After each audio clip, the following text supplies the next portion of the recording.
مسلمانوں کے قبلہ اول مسجد اقصی کی تاریخ 5000 سال پرانی ہے۔ یہ زمین پر بنائی جانے والی دوسری مسجد تھی اور مسلمانوں کے لیے یہ تیسری اہم ترین مسجد کی سی حیثیت رکھتی ہے۔ اس مسجد کو خانہ کعبہ کی تعمیر کے تقریباً 40 برس بعد تعمیر کیا گیا، جس کا آج کل رقبہ تقریباً 1,44,000 مربع میٹر ہے اور اس میں 5 لاکھ سے زائد لوگ نماز ادا کر سکتے ہیں۔ مسجد اقصی مختلف ناموں سے جانی جاتی ہے، جیسا کہ اس کو بیت المقدس، مسجد قبلہ، مسجد مروانی، مقام براق، دیوار براق، دیوار گریہ اور حرم شریف کے ناموں سے بھی جانا جاتا ہے۔ لیکن یروشلم شہر میں موجود اس خاص مسجد کی تاریخ آخر کیا ہے؟ اس کو کس نے بنایا اور یہ کن کن حالات سے گزرتے ہوئے آج کے دور تک پہنچی ہے؟ آج کی اس ویڈیو میں ہم مسجد اقصی کی تاریخ حضرت آدم علیہ السلام سے لے کر آج کے دور تک کے بارے میں ڈسکس کریں گے۔ خواتین و حضرات، روایات میں آتا ہے کہ حضرت آدم علیہ السلام نے مسجد اقصی کو سب سے پہلے خانہ کعبہ کی تعمیر کے 40 برس کے بعد بنایا تھا۔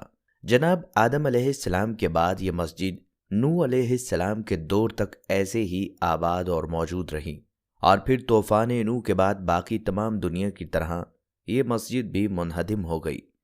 اس کے بعد حضرت عیسیٰ علیہ السلام کی آمد سے 3000 سال پہلے اس مقدس شہر کو کنعان کے لوگوں یعنی پیوسیوں نے آ کر یہاں پر آباد کیا تھا، اور اس سرزمین کا نام فلسطین بھی انہی لوگوں کے دور میں رکھا گیا۔ یہ لوگ یہاں پر کئی ہزار سالوں تک قیام پذیر رہے، اور حضرت ابراہیم علیہ السلام کے آنے سے پہلے انہی پیوسیوں نے مسجد اقصی کی تعمیر نو کا کام بھی کیا۔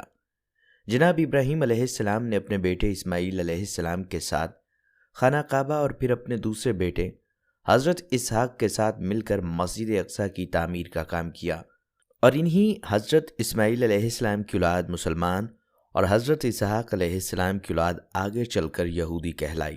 مسجد اقصی اس کے بعد حضرت اسحاق علیہ السلام کے کنٹرول میں گئی، جنہوں نے اس پاک گھر کا خوب خیال رکھا۔ حضرت اسحاق علیہ السلام سے بعد میں ایک بیٹا پیدا ہوا جو کہ یعقوب کے نام سے جانے جاتے ہیں اور ایک پیغمبر بھی ہیں۔ حضرت یعقوب علیہ السلام کے 12 یا 13 بیٹے تھے، جن میں سے ایک کا نام یوسف تھا۔ انہی یوسف علیہ السلام کو اللہ تعالیٰ نے نہ صرف نبوت عطا کی بلکہ کافی شان و شوکت اور عزت سے بھی نواز کر مصر کے قید خانوں سے اسی ملک کا بادشاہ بھی بنا دیا۔ حضرت یوسف علیہ السلام کے ہی دور میں حضرت یعقوب اور ان کے بیٹے فلسطین سے آ کر مصر میں آباد ہو گئے، اور یوسف علیہ السلام کے چند سالوں بعد اللہ تعالیٰ نے اپنے ایک اور پیغمبر یعنی حضرت موسیٰ علیہ السلام کو نبی بنا کر مصر میں بھیجا، تاکہ آپ یعقوب علیہ السلام کی اولاد کو فرعون سے بچائیں اور بنی اسرائیل کو صحیح راستے کی ہدایت کا کام کر سکیں۔ لہٰذا بنی اسرائیل حضرت موسیٰ علیہ السلام کے ساتھ فرعون سے بچ کر مصر سے نکلے، اور یوں بنی اسرائیل ایک بار پھر سے فلسطین میں آ کر رہنے لگے۔ اس کے بعد داؤد علیہ السلام کا دور آیا، اور انہوں نے پھر سے مسجد اقصی کی تعمیر کا کام شروع کیا، جو کہ اس وقت صرف کھنڈرات کا ایک حصہ رہ چکی تھی۔ حضرت داؤد علیہ السلام نے مسجد کی تعمیر کا کام شروع کیا، مگر وہ اپنی زندگی کے اندر اس کو مکمل نہ کر سکے، لہٰذا انہوں نے اس کام کا ذمہ اپنے بیٹے جناب سلیمان علیہ السلام کے ذمے کر دیا۔ اب ان کے بیٹے حضرت سلیمان علیہ السلام، جو کہ خود بھی اللہ کے ایک پیغمبر تھے، انہوں نے مسجد اقصی کی تعمیر کو جاری رکھا اور آپ نے ہی اس کو مکمل کیا۔ عراق کے بادشاہ بخت نصر نے سن 587 قبل مسیح یروشلم شہر پر حملہ کیا اور اس تعمیر کی اینٹ سے اینٹ بجا کر رکھ دی۔ اس نے لاتعداد یہودیوں کو قتل کرنے کے ساتھ ساتھ ان کے مذہبی صحیفوں کو بھی جلا دیا۔ لیکن کچھ عرصے کے بعد بخت نصر کی حکومت کو بھی زوال آیا، اور عراق کے بادشاہ خورس نے یروشلم فتح کر کے تمام یہودیوں کو یہاں پر واپس آنے کی اجازت دی۔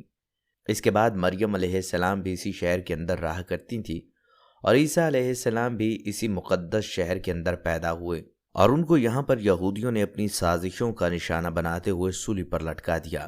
جناب عیسیٰ علیہ السلام کے آسمان پر اٹھائے جانے کے 70 سال بعد روم کے لوگوں نے مسجد اقصی پر حملہ کر دیا، اور اس قدر تباہی مچائی کہ مسجد اقصی کی صرف 4 دیواریں ہی باقی کھڑی رہ گئیں۔ یہودی بھی اس کے بعد کئی 100 سال تک نہایت سخت دن گزارتے رہے، اور پوری دنیا میں ذلیل و خوار ہوتے رہے۔ یہ مسجد آخری پیغمبر کے آنے تک اسی طرح رہی، جب تک کہ واقعہ معراج پیش نہیں آ گیا۔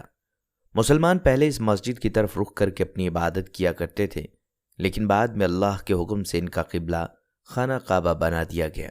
لیکن مسجد اقصیٰ کی عزت اور اس کا مقام و مرتبہ مسلمانوں کے دلوں میں ذرہ برابر بھی کم نہیں ہوا۔ رسول اللہ صلی اللہ علیہ وآلہ وسلم کے وصال کے 6 سال بعد جب مسلمانوں کا لشکر مختلف ممالک کو فتح کرتا ہوا یروشلم شہر تک پہنچا تو اس وقت وہاں پر عیسائیوں کی حکومت تھی۔ وہ لوگ مسلمانوں کی فوج کو دیکھ کر قلعہ بند ہو گئے اور صلح کے لیے پیغام بھجوایا اور شرط رکھی کہ مسلمانوں کے خلیفہ خود آئیں گے تبھی یہ صلح طے قرار پائے گی۔ لہٰذا اس وقت کے خلیفہ یعنی حضرت عمر فاروق اس شہر کے تقدس کا خیال رکھتے ہوئے خود چل کر آئے اور بیت المقدس کے حکمران عیسائیوں کے ساتھ معاہدہ کر کے ان کو یہ امان نامہ دیا اور اس شہر کے اندر امن و امان کو ایسے ہی قائم رکھا۔ اس معاہدے کے بعد حضرت عمر بیت المقدس کے اندر داخل ہوئے اور یہاں پر 2 رکعت نماز ادا کی اور پھر یہاں ایک مسجد بنوانے کا حکم دیا جو کہ اس سے پہلے منہدم اور صرف مٹی کا ڈھیر تھی۔ لہٰذا بنو امیہ کے ایک خلیفہ جس کا نام عبد الملک بن مروان تھا، اس نے خلیفہ کے حکم پر مسجد کو دوبارہ سے بنوانے کا کام شروع کیا۔ بعد میں مختلف اسلامی بادشاہوں نے مختلف ادوار میں اس کی مرمت اور اس کی توسیع کا کام جاری رکھا۔ سال 1999 میں عیسائیوں کی صلیبی افواج نے اس مسجد پر حملہ کر کے اس پر قبضہ کر لیا اور مسلمانوں کو یہاں سے قتل کر کے بھگا دیا، جس کے بعد نور الدین زنگی بادشاہ نے مسجد اقصیٰ کو واپس لینے کے لیے مہم کا آغاز کیا، لیکن وہ اپنی زندگی کے اندر ایسا نہیں کر سکے۔ لہٰذا اس کے بعد سلطان صلاح الدین ایوبی جب بادشاہ بنے تو انہوں نے صلیبی افواج کو شکست دی اور یروشلم شہر پر مسلمانوں کو ایک بار پھر آزاد کروا لیا۔ اس کے بعد سب کچھ ٹھیک رہا اور پھر برطانوی حکومت نے یروشلم شہر کو مسلمانوں سے چھین کر اس کو اپنے قبضے میں لے لیا۔ برطانیہ کے قبضے میں یہ شہر آنے کی دیر تھی کہ یہودی یہاں پر آ کر تیزی سے آباد ہونے لگے، کیونکہ باقی دنیا میں ان کو ظلم اور اذیت کا سامنا کرنا پڑتا تھا۔ یوں ہی چند ہی سالوں میں ایک بہت بڑی تعداد یہودیوں کی آ کر یہاں پر رہنے لگی اور پھر سال 1948 میں یہودیوں نے اسی جگہ پر اپنے ایک الگ ملک یعنی اسرائیل کے قیام کا اعلان کر دیا۔ پس وہ دن ہے اور آج کا دن یہودی اس ارض مقدس کی سرزمین پر مسلسل قبضہ کرتے جا رہے ہیں اور آج انہوں نے اصل فلسطین کو صرف ایک چھوٹے سے علاقے تک محدود کر کے تقریباً پورے ہی ملک پر اپنا قبضہ جما رکھا ہے۔ یہودی، عیسائی اور مسلمان تینوں ہی مذاہب کے لوگ آج بھی اس ارض مقدس پر اپنی اپنی ملکیت ظاہر کرتے ہیں اور کوئی بھی اس زمین کو چھوڑنے کے لیے بالکل تیار نہیں، اور یہی وجہ ہے کہ اس ارض مقدس کو لے کر لڑائی جھگڑے اور تباہیاں کسی بھی صورت رکنے کا نام نہیں لے رہی۔